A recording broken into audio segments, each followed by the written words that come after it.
and it's nice. It's recording. You look really good. See the lights? You look very good. Thank you. Now we're live. So people will see us right now as we come in. So stay tuned, and if you want to watch behind the scenes of the production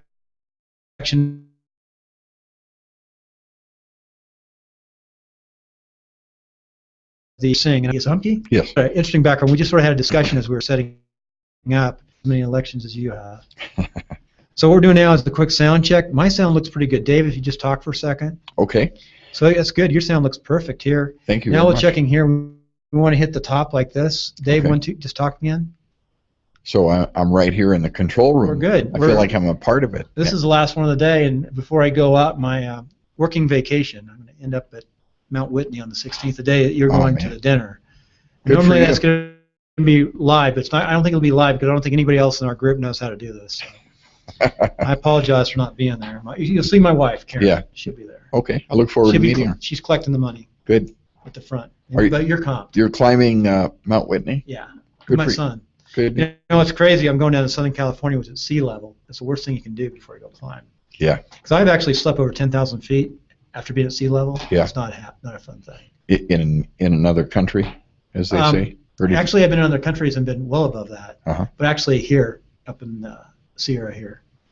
When I lived in California. What's the average altitude in Afghanistan? Well, I can tell you most of the places I was stationed between Kabul is at over 5. I was stationed at Bagram, which is 6. But I was up in a couple of my tours, in early tours, which is very dangerous tour, 173rd, was in the Korengal area, which was strep row, and we had 3 Medal of Honors that came out of my AO. Oh, yeah? In my tour, the hilltops were at 14 to 16,000. Wow. And I once air assaulted into an area that's 6,000 feet. Are you a jump qualified? Oh, yeah. I was a Special Forces officer. Oh, my In God. fact, we're not going on the actual thing here behind the scenes. You guys, this is unusual. Yeah. Since I've been awarded that, I've never let that go. That's my Green Beret. Oh, wow. So I was a young Green Beret officer. Yeah. I'll tell you what, I could talk about my timeline. We'll talk about yours and your profession, and if people are interested in doing what you've done. Mm-hmm. That's the purpose. But I started this very young, but this has opened up more doors than you can possibly imagine. Did you start out enlisted? No, I was a West Point grad, so I went. Right. I was going to enlist in the Marine Corps. They take a few guys from the enlisted Oh, yeah, corps about to go 10%. Yeah. And my mom, and they said, well, why don't you apply for the Naval Academy and become an officer? I didn't know the difference between an officer and enlisted when I was a young kid. Mm-hmm. And I applied for the Naval Point because I lived outside Camp Pendleton. It was just too many people trying. Oh, I see. So I didn't know what West Point was. I told them I didn't want to go in the Army when they went to my board. They asked me if I wanted to go, what I consider the Army. And I still got the nomination. I don't know how. Wow. And then from there it led to appointment and Well, off to West Point. I'm really happy I went to school there That's great. because I had a lot of good friends and good experiences. Mm-hmm. If I had to do it again, I would have stayed straight active duty. I was 9 years active. Mm-hmm. But really, this is about your timeline, and I've got to go pick up my girls. So Yes. 30 minutes. Okay. So, all right, Dave. Last test. We're looking really good on sound. So, Dave, welcome to Timelines of Success. Thank you very much for having me. Really enjoy this. Very good. Well, this is all you're doing today, and how you got there. I'm running for the family court at the second judicial of the state of Department,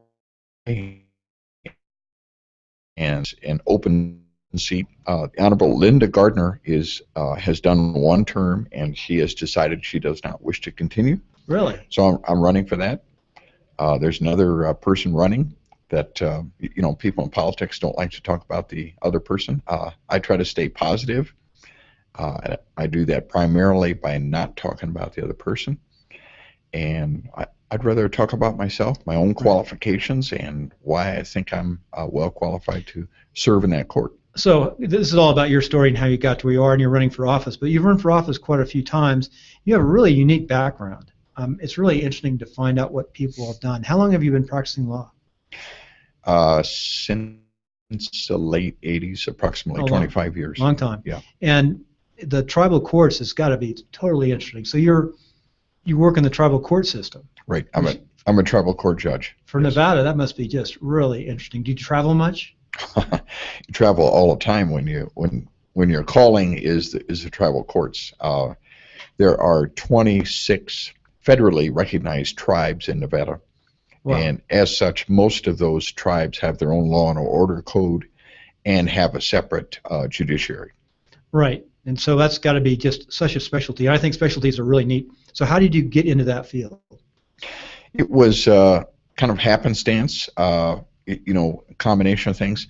I tried to stay out of the criminal courts in Washoe County because the district attorney of Washoe County represents, through their civil division, represents and advises the Board of County Commissioners and all of our agencies.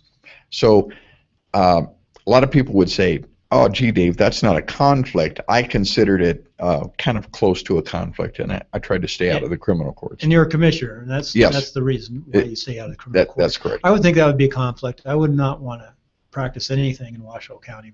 I wouldn't imagine. It just sort of saves wear and tear not to practice in the courts. I did do a couple of family court cases. Now, stepping back, you've been in politics for quite a long time in the Assembly, Right. which I love the Assembly in the state because it's a traditional part-time assembly, Right. which I think is really important. Citizen legislators, it's really important. Unlike California, where I came from, which has the full-time, highest-paid assembly members.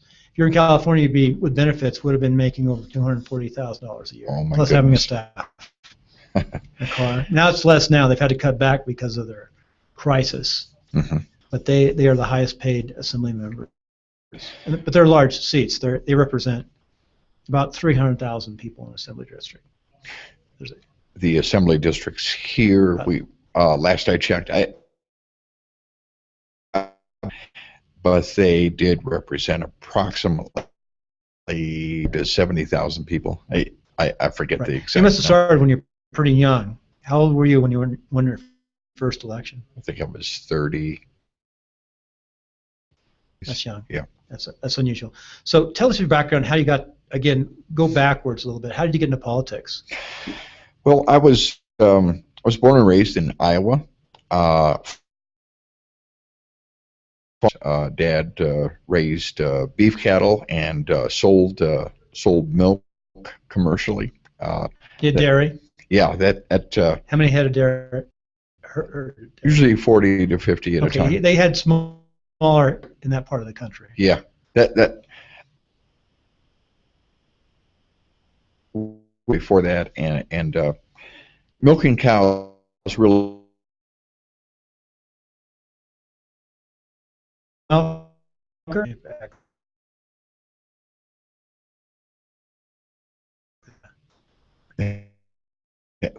Down, and to make a long story short, I wanted to go to school, earned a history degree, and I wanted to be a teacher. It was tough to find a job in the field I was in with history. That's pretty common, social studies. So to working in juvenile justice, and started working at a state training school for boys. So your degree was social sciences? History, yeah. Oh, history, excuse me. And I was certified to teach history, all right. of the social sciences. Yeah. I really like social science. Back into social science. Did you?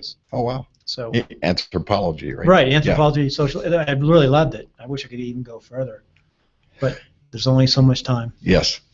So at the Iowa Training School for Boys, that led to eventually there was an opportunity to take educational leave.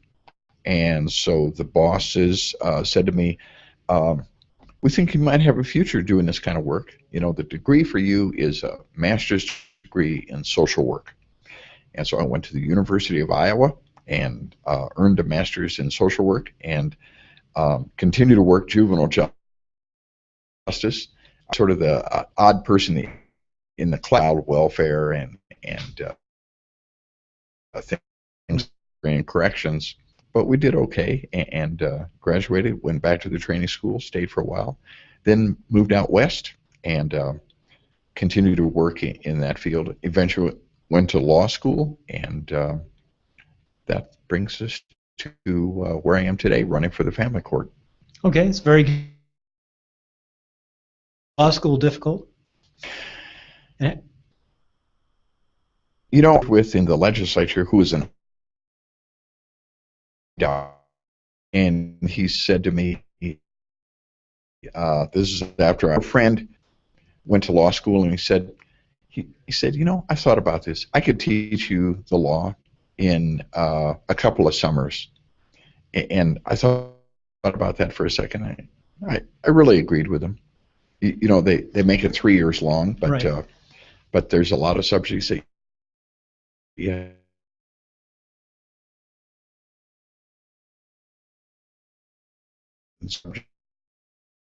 You're an attorney when you got elected the first time?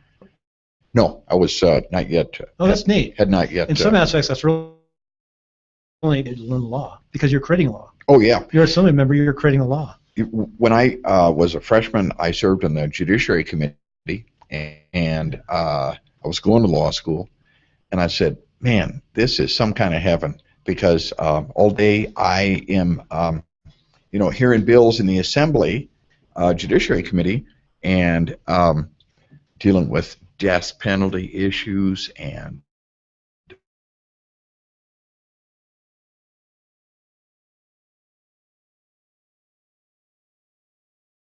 civil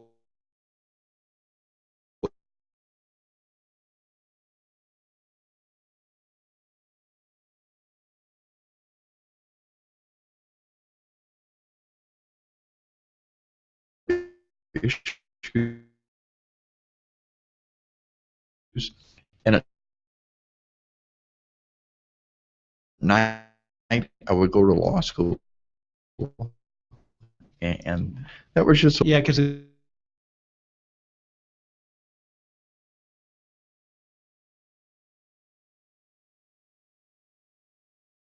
also in the United States Senate. Many of the governors I frankly served with. right, many governors. Yeah, I served with Brian Sandoval in the Assembly. He was on Judiciary same year that I was the chair, and ironically, he wound up being a federal judge and is now governor. But and no one gives up being a federal judge to run for governor. He did. Not often. I've never heard of that. It's happened 2 or 3 times. Yeah. Where in the western states, or well, governor, but Senator George Mitchell, from Maine gave up federal judiciary. I don't know if he did that to run for the appointment he had. And then there was another person whose name I don't recall. So I know. Of all, that's pretty impressive background. So hopefully someday he'll come on Timelines. I would impressive guy, but he's a very ordinary, common guy, and has no trouble talking to the average guy in the street. I know where we eat here locally in Reno, which is, we'll say the exact place, but I've seen him come there with his family when he's there, and in and out, because he's a busy guy. Busy guy. You know, that's thing about Nevada, northern Nevada especially.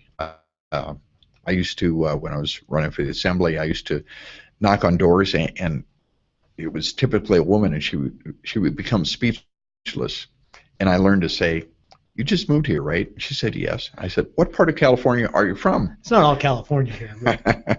Well, the point was, I used to enjoy saying to people, "I'll bet you men." That's true. And I'll bet that person never came to your door and asked your opinion either.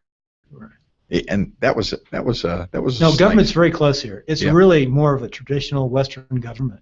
Yes. Which is probably one of the last. I imagine Wyoming and some of the other states are similar, but but very traditional. I like it. It's so much different, and government's so close to the people. There's a lot of question about the 2-year cycle, but we're really getting off track.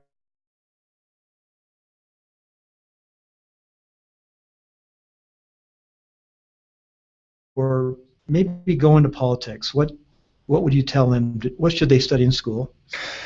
Well, there are two basic questions in that: going into politics, and the second question, becoming a judge. Well, most of the time you have to get elected to become a judge. There's a substantial number of folks who start out appointed and then run thereafter. That helps. Well, it's okay. I'll trust my fate to the people. Yeah. I guess I have a history. I would say go to school, study hard in school, go out and volunteer, get to be around people.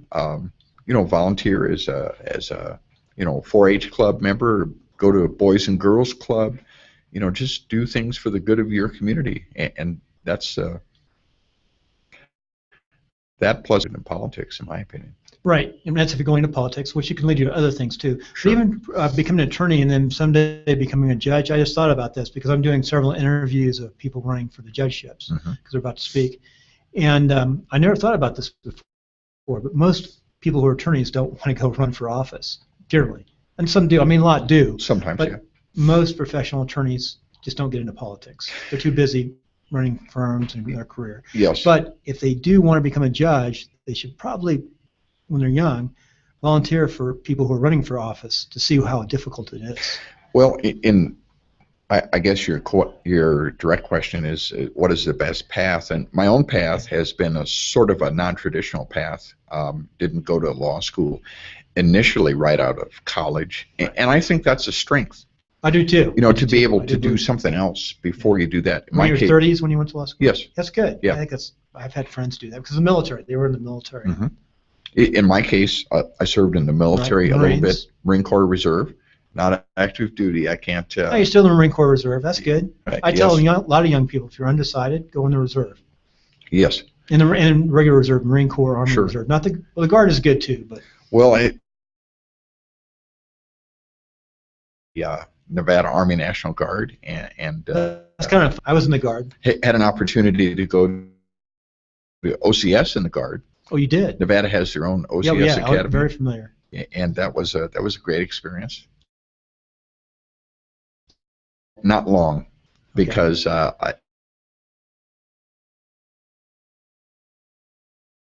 me to the core, but I did that because I was able to achieve, and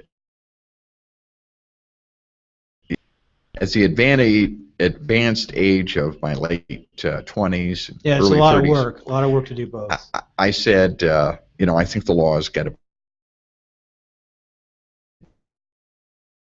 respect her, but for me, the best counsel flying in the International Guard, sure, which was my practice. So that helped a little bit. It'd be doing the same thing in the civilian world as the military world, plus the reserve. Yeah. By the way, when the war broke out, I actually had less. I was recalled on 9/11. Yeah. I was a city councilman, a real estate company too, and I was in the Guard, Air National Guard.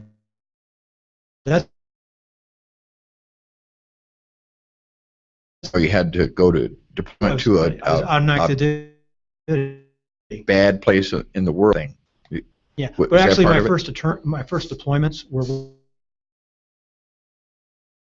working for the timeline, but because I was Homeland Security. Sure. So I was the interface between the military and the first responders, being the sheriff's department, and I knew how the big cities were put together. I could explain to the military officers and the key people what New York. I worked in New York, Boston, Chicago, and the big cities are put together the same way as the smaller cities. Well, sure. A city 200,000. Sure. A city is a city basically. Yeah. So I knew how to get around, how to talk to people. That was a very good experience, and I enjoyed doing that.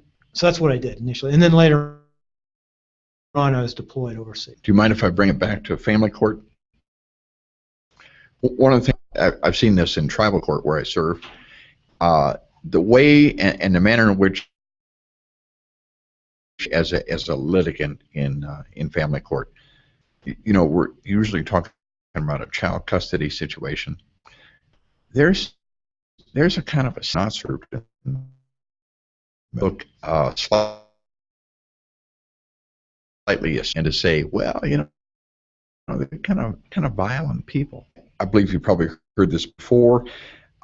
There was I had a child custody case in which there was a service member. He had just mustered out, and he had a diagnosis of post-traumatic stress disorder. Right.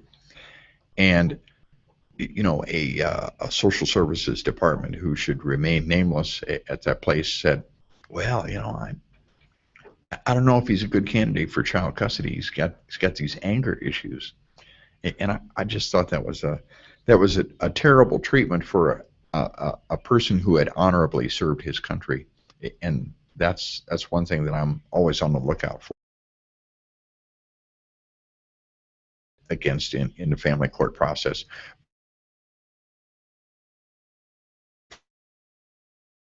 With your experience. And sorry, I really got off trail. I'm not used to being asked questions back like you got me going. I apologize. So that's a good, you know what, that's a good candidate though. You understand people because it's good to talk about the other person. That's a characteristic to understand in politics. And in tying back to the family court, again, it is a political office. I've had some experience running for office, and all of these offices, including family court, I think it's about being able to read people and finding out what's important to them,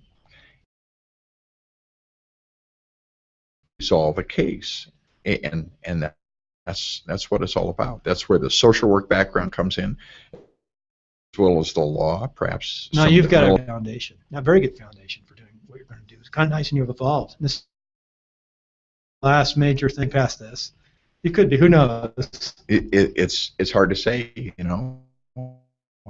just right, Over a couple minutes in the first section, I'm going to get into the questions. Okay. So,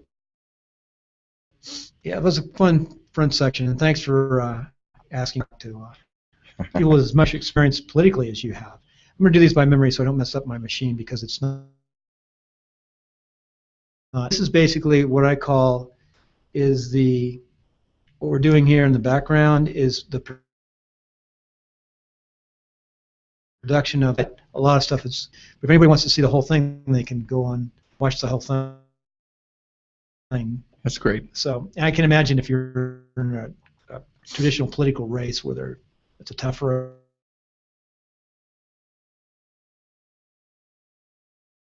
But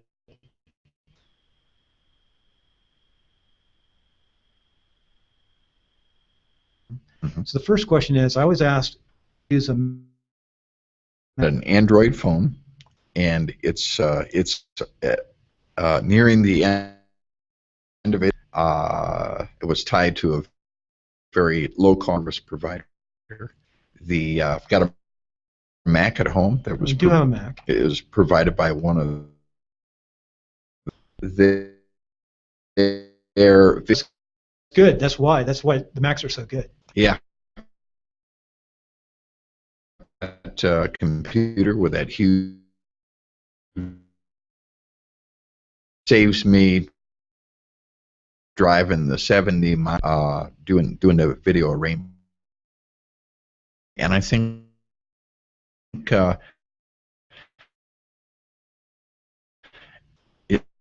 there's no question. A lot of times you see repeat offense or not, really, to me. Right. You rely on the reports, and that's what I do. But most of my work, I got to be honest, is on the. So very good. So what is your favorite technology? I would say of the time spent doing it. It's very big in the job I do now. Now you're in politics before you know. Yes. I'm just taking a wild guess. Council. Now, how did that change politics? Well, I'll give you an anecdote from the Nevada legislature where when I served there, second or third term, there was a decision that there has to be equality among members, senators, and assemblymen, and they said presented with a laptop computer and all the bells and whistles. And you know what happened? People would be studying their laptop, and citizens came in and they said, that Assemblyman Smith but they just weren't paying attention. And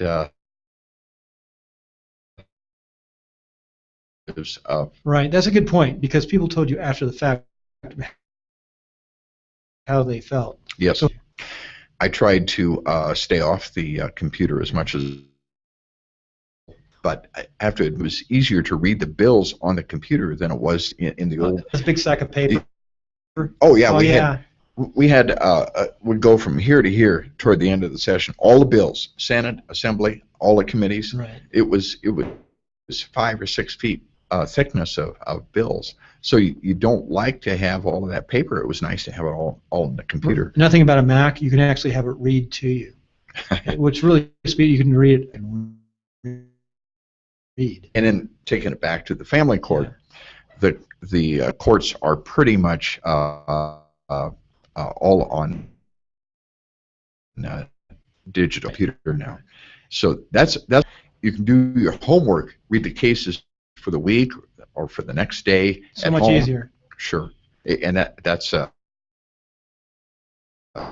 big into the MacBook Air now because it's so light, so easy. Yeah. It costs like twice as much. I'll take your word for it. They run the same way.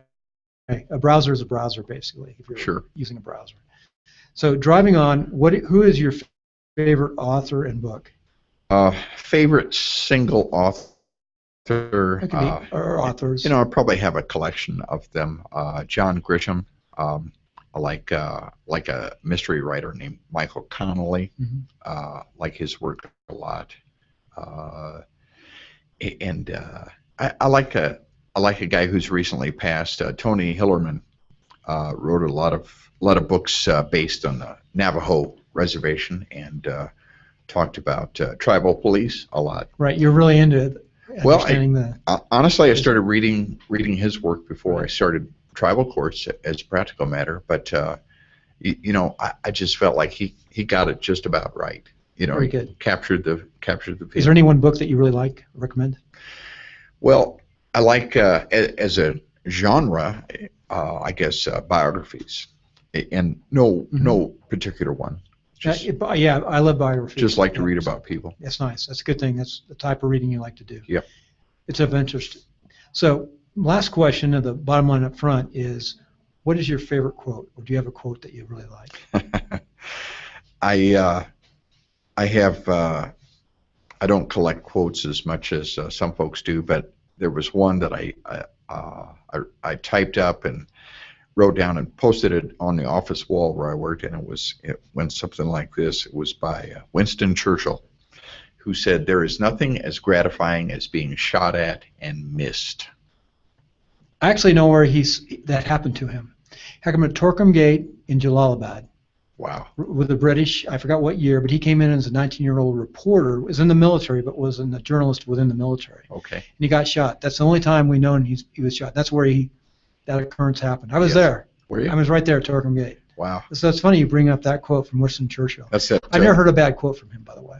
No, I haven't either. That was just one that stood out for me, and with your West Point background, you and history. The British went into like Afghanistan many times. Yes. But he was there at Torkham Gate. It's a real narrow place between Pakistan, modern-day Pakistan, and Afghanistan. Speaking of that, if I can return to the previous question, I guess one of my favorite books in the last 5 or 10 years was reading Charlie Wilson's War. Oh, yes. I thought that was a fascinating book. I use the film in a class that I teach through the university in a department called Justice Management. I'm very proud of teaching classes there to a group of master's degree students. So I used the film, and I discovered